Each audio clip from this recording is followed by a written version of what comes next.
Hola gente, ¿qué tal? ¿Cómo están? Soy Gerardo Cabrera Campos, periodista, y en esta oportunidad les contaré la historia de Froilán Alama. Froilán Alama fue un bandolero piurano muy conocido durante las primeras décadas del siglo XX, es decir, después de 1900, y que bueno, por sus correrías, por sus fechorías, por sus asaltos, incluso por sus cosas generosas, ¿no? Se dice que él robaba a los ricos y entregaba parte de sus robos a los pobres. Se hizo una especie de leyenda, ¿no? Una especie de Robin Hood, por así decirlo, muy conocido en el norte peruano y también en el sur ecuatoriano, es decir, en esta zona de frontera Perú-Ecuador. Así que ahorita les contaré la historia de Froilán Alama, el bandolero.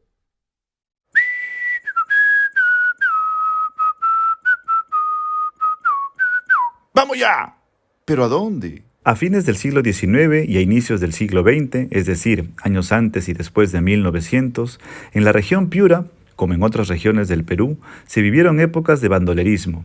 Me refiero a tiempos donde asaltantes hacían sus fechorías por los caminos que unían las ciudades y robaban a los comerciantes, tenderos o hacendados. También se vivían épocas de gamonalismo, explotación e injusticias para los campesinos o los más pobres.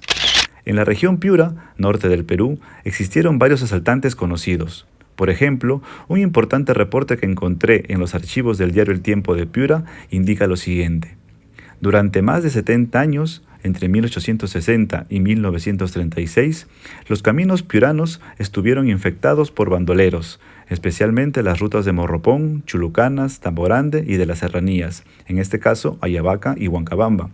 Bandas dirigidas por los tristemente célebres Juan Mata Martínez, Zambambé, Fiñico, Palomo, Pajarito, Chacal, Camarón, El Pato, El Negro Arce y otros más hicieron difíciles las comunicaciones y llevaron el terror a los pueblos. Uno de estos bandoleros piuranos fue Froilán Alama, que se convirtió en una especie de leyenda por sus correrías, asaltos o bondad con los más pobres, pues se dice, asaltaba a los hacendados o gente con dinero y entregaba obsequios a los necesitados, o bien gustaba ser padrino de varios vecinos en muchos de los pueblos donde estuvo, para tener cierta complicidad y ser avisado a tiempo de la búsqueda de la policía. Así, estuvo por la zona de Piura, Sullana, Tamborande, Ayabaca, zonas de mucho comercio, arriero y haciendas. Incluso fue conocido en los pueblos ecuatorianos de frontera, como Macará, Sabiango, Loja o Cariamanga. En total, Froilán vivió unos 47 años, según la investigación que hice, es decir, nació en los primeros años de la década de 1890 y falleció a mediados de la década de 1930. Ahora lo detallo. Documentalmente, las primeras referencias biográficas a Froilán Alama son las de 1923, del Archivo Regional de Piura. Froilán Alama es detenido y encarcelado por robos en Chulucanas, de allí que se extrae datos de su biografía, pues dijo, por ejemplo, tener 30 años. Otra referencia es la del diario La Industria, en los días de su muerte en septiembre de 1936. He hallado que los primeros escritores en referirse a Froilán Alama son Enrique López Albújar y Raúl Estuardo Cornejo.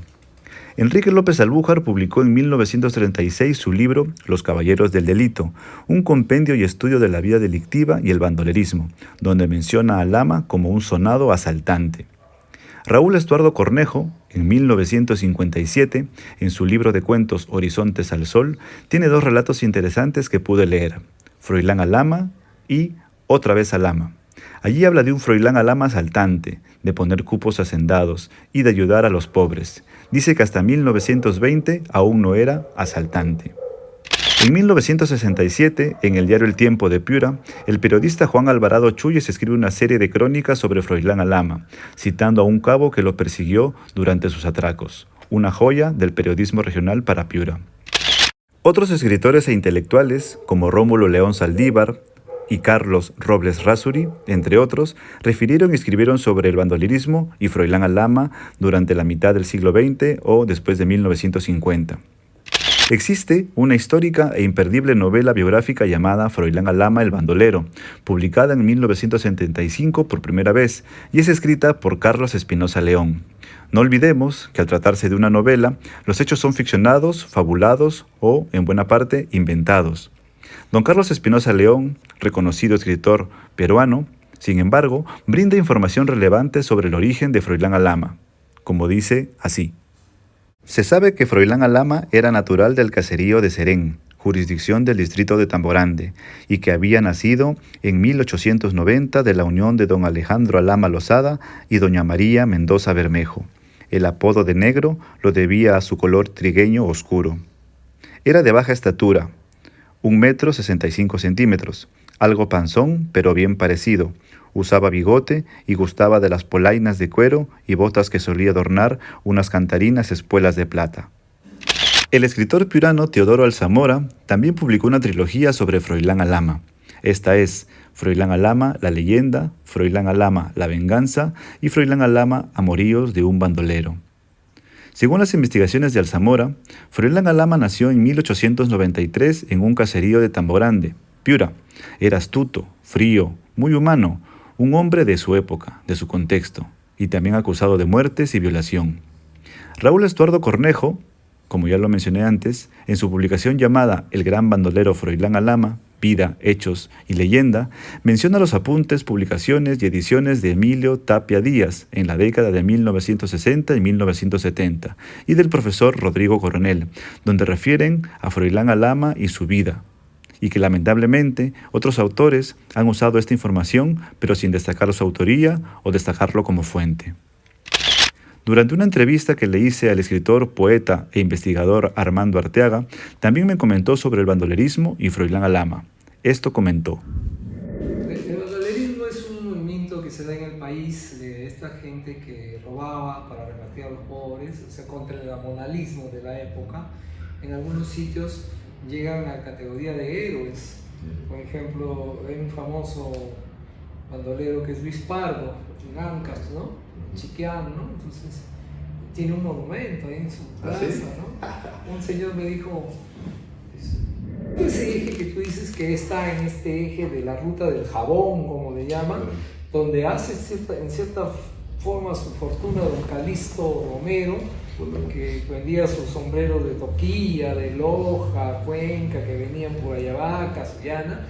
Esa ruta era y que va a predominar en la literatura con Matalaché, las tinas, estas casas que hacían jabón, ¿no? Que se vendían porque había ganado, ¿no? Sí. O sea, todo eso surge y nos presenta una literatura del bandolerismo, ¿no?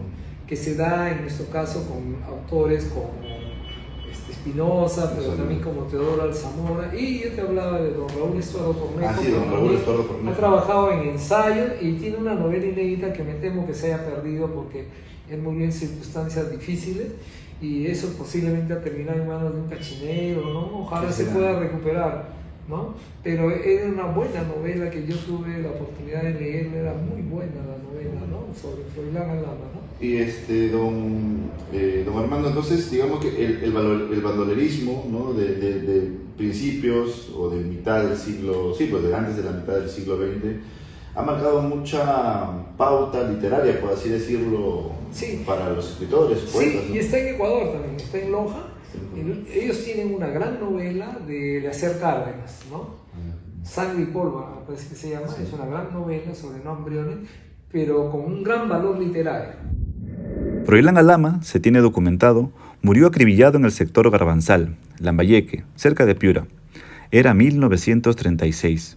No se tiene una fecha ni ficha exacta de las muertes o delitos cometidos, pero sí una fuerte corriente de un hombre que realmente existió y que incluso, décadas después de su muerte, han sido nombrados plazas, colegios o vías con su nombre, como sucede en Tamborande. Y con el tiempo se ha convertido, eso sí, en un personaje que cruza los límites de lo real y lo imaginario.